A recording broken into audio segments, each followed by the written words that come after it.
Hi guys, today we will talk about how to fix or how to solve the problem of jump button on Bumble app. To know how to fix or how to solve the problem of jump button on Bumble app, you should just go to settings.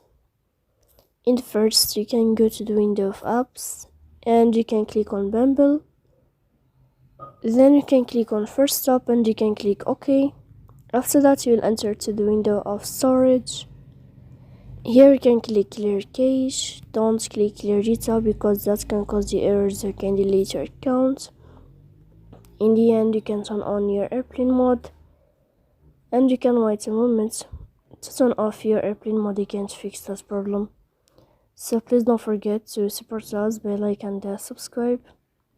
See you next time in another video and thank you for your attention.